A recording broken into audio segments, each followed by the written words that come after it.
किसी के पास सब कुछ है और किसी के पास कुछ भी नहीं। कोई मांग रहा है तो कोई दे रहा है। इतनी भिन्नताएं क्यों है, इतनी ऊंच नीच क्यों है? ये प्रसंग बड़े ध्यान से सुनिएगा। बड़ा ही अद्भुत प्रसंग है, बड़े काम का प्रसंग है। हरे कृष्ण दोस्तों, मैं हूं अनुज शर्मा। एक गांव में दो किसान थे। दोनों बिल्कुल एक जैसा काम करते थे। वही खेतों में जाना, अनाज बोना, फसल काटना, फसल लाना, फसल बेचना। दोनों बूढ़े हो गए थे। बूढ़े होने के बाद समय आया दुनिया छोड़ने का। दोनों का शरीर पूरा हो गया। दोनों बैकुंठ धाम चले गए, भगवान के पास पहुंचे। जब भगवान के पास पहुंचे तो भगवान ने दोनों से कहा कि बताओ, अगले जन्म में क्या चाहिए तुम्हें, कैसा चाहिए अगला जन्म? किसान ने कहा कि भगवान, ये जन्म जो आपने दिया था ना, ये तो बहुत ही बेकार था। सारी जिंदगी मेहनत करता रहा, दुखी रहा, किसी चीज के लिए कोई समय नहीं था, ना परिवार के लिए, ना रिश्तेदारों के लिए। सब मुझसे नफरत करते थे। ना मेरे पास समय था, ना उनके पास समय था। जिंदगी में एक पल का सुख नहीं था। ऐसा जीवन मत देना। ये पूरा जीवन मेरा तरसते हुए गुजर गया। कभी किसी चीज की कमी, कभी किसी चीज की कमी। अब यदि जीवन देना है तो ऐसा देना कि जो भी आए मुझे दिए जाए। चारों तरफ से बस आना चाहिए, सब मिलना चाहिए, सब कुछ मिलना चाहिए। भगवान ने कहा कि ठीक है, तथास्तु। दूसरे किसान से पूछा कि तुम बताओ, तुम्हें कैसा जीवन चाहिए?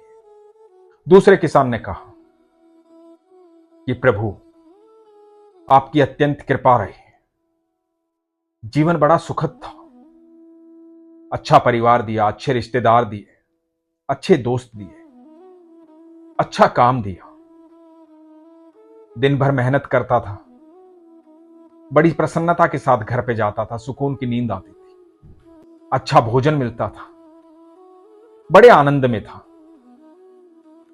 बस एक चीज की प्रार्थना है, अब जो आप जीवन दो ना, उस जीवन में ऐसी क्षमता देना कि कोई भी मेरे घर पर आए तो वो भूखा ना जाए।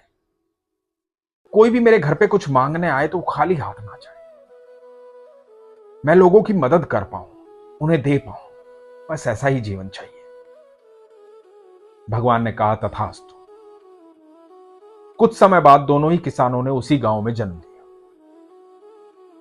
जन्म लिया, बड़े होने लगे। तो जो पहला किसान था, जिसने भगवान से कहा था कि सब आए और मुझे दिए ही जाए, ऐसा जीवन देना, वो व्यक्ति उस गांव का सबसे बड़ा भिखारी बना। और जो दूसरा किसान था, जिसने भगवान को कहा था कि मेरे द्वार से कोई खाली ना जाए प्रभु, कोई भूखा ना जाए, वो उस गांव का अमीर व्यक्ति बना। दोस्तों, बड़ी साधारण सी बात है ये। बड़ी प्राचीन कहावत है, नियत में बरकत होती है। जहां नियत होती है वहीं बरकत होती है। जब आप देने की नियत रखते हो तो ऊपर वाला आपकी क्षमताएं बढ़ा देता है। जब आप किसी को देना चाहते हो, चाहे सहयोग हो, चाहे प्यार हो, तो आपकी क्षमता बढ़ जाएगी। ऊपर वाला आपकी क्षमता बढ़ा देगा, आपको और देगा, अत्याधिक देगा। क्योंकि लोगों की मदद करके आप ईश्वर का काम कर रहे हैं। लोगों को खुश रख करके आप ईश्वर की प्रकृति को खुश रख रहे हैं। क्योंकि हम सब ईश्वर की रचना है। जब हम एक दूसरे को प्रसन्न देखना चाहेंगे, खुश देखना चाहेंगे, तो हम कभी दुखी नहीं होंगे। लोग दुखी होते हैं, उसका कारण यह होता है क्योंकि उन्हें हर चीज में दुख दिखाई देता है। उन्हें कोई अच्छा लगता ही नहीं है। वो हर चीज के अंदर खामी निकाल देते हैं। वो लोग कभी नहीं सोचते कि ईश्वर ने दिया कितना है। वही हाथ पैर, वही बुद्धि, वही दिमाग, वही सब कुछ आपको भी दिया है जो एक अमीर व्यक्ति को दिया है, धनवान व्यक्ति को दिया है, एक सक्षम व्यक्ति को दिया है, बुद्धिमान व्यक्ति को दिया है। तो आप अलग क्यों हैं? आप अलग इसलिए हैं क्योंकि आपकी सोच अलग है। आपको सिर्फ खामियां दिखाई देती है। आपको सिर्फ ये दिखाई देता है कि मेरे पास ये नहीं है, मेरे पास ये नहीं है, मेरे पास ये नहीं है, उसके लिए आप रोते रहते हैं, लेकिन जो है उसके लिए कभी खुश नहीं होते, उसके लिए प्रसन्न नहीं होते, उसके लिए ईश्वर का धन्यवाद नहीं करते।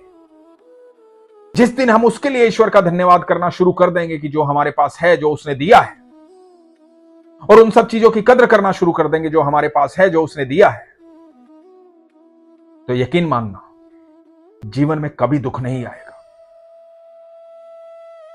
ईश्वर ने हमें बहुत कुछ दिया। बड़ी साधारण सी बात है, आप ये सोच के देखिए कि जब हमारे धरती पर आने से पहले हमारे दूध का इंतजाम वो कर देता है, तो क्या इस दुनिया में रहने के सारे इंतजाम उसने नहीं किए? रही बात कर्म फल की, तो दोस्तों मैं आपको एक बात बता देना चाहता हूं। ठाकुर जी कहते हैं, मैं किसी के कर्म में कोई हस्तक्षेप नहीं करता, मैं साक्षी भाव में सबके साथ रहता हूं, मैं हर जीव के साथ हर पल रहता हूं, और जो ये जानता है कि मैं हर समय उसके साथ रहता हूं,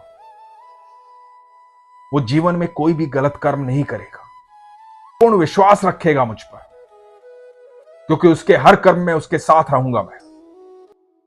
और जो भी व्यक्ति गलत कर्म करता है, पाप करता है, वो सबसे पहले मुझे नकार देता है। उसे कभी महसूस नहीं होता कि मैं उसके साथ होता हूं, और जब मैं उसके साथ ही नहीं होता हूं तो उसके कर्म में बिल्कुल भागीदार नहीं होता हूं, तो उसका फल भी उसके कर्मानुसार उसे मिलेगा। और जो व्यक्ति अपने कर्म को मुझे समर्पित कर देता है, अपने कर्म को मुझे सौंप देता है, तो उसे फल के लिए निश्चिंत हो जाना चाहिए। इसलिए भगवान ने कहा है, कर्मण्येवाधिकारस्ते मा फलेषु कदाचन, कर्म कर और मुझे समर्पित कर, और फल की चिंता मत कर, क्योंकि जो कर्म तू मुझे समर्पित कर रहा है उस कर्म में मैं भागीदार हूं, उस कर्म को करने में मैं तेरा सहयोगी हूं, मैं तेरे साथ उस कर्म को कर रहा हूं। और जब मैं उस कर्म को कर रहा हूं तो फल बेकार कैसे होगा, फल तो अति उत्तम होगा। तो दोस्तों, जीवन में जो कुछ ईश्वर ने दिया है, पहले उसकी कदर करो। पहले यह समझो कि आपके पास क्या क्या है, उसका सम्मान करो। आपके पास जो कुछ भी है, यदि आप उसका सम्मान करेंगे ना, चाहे वो रिश्तेदार हैं, चाहे दोस्त हैं, चाहे परिवार है, चाहे थोड़ा धन है, थोड़ी जमीन है, थोड़ा प्यार है, यदि आप उसकी कद्र करोगे, आप उसका सम्मान करोगे, तो धीरे धीरे अधिक होने लगेगा, बढ़ने लगेगा। यदि आप उसको अपमानित करेंगे तो वो अच्छी चीज होगी तो घटना शुरू हो जाएगी, और वो बढ़ना शुरू हो जाएगा जिसको बढ़ाने का बीज आप बो रहे हैं अपमान करके। तो जब आप अपमानित करोगे तो आप स्वयं अपमानित हो जाओगे, और यदि आप सम्मानित करोगे तो स्वयं सम्मानित हो जाओगे। यकीन मानना, ईश्वर ने आपको उतने ही प्रेम से बनाया है जितने प्रेम से एक सक्षम व्यक्ति को बनाया है, जितने प्रेम से एक अमीर से अमीर व्यक्ति को बनाया है, बुद्धिमान से बुद्धिमान व्यक्ति को बनाया है, उतने ही प्रेम से आपको भी निर्मित किया है, उतना ही सक्षम आपको भी बनाया है, वही सारी सुविधाएं आपको भी दी हैं। बस आपका उन सुविधाओं पर, उस ईश्वर पर हर पल विश्वास होना चाहिए। इसीलिए मैं हमेशा कहता हूं, अपने विश्वास को मजबूत रखिए, अपना ख्याल रखिए।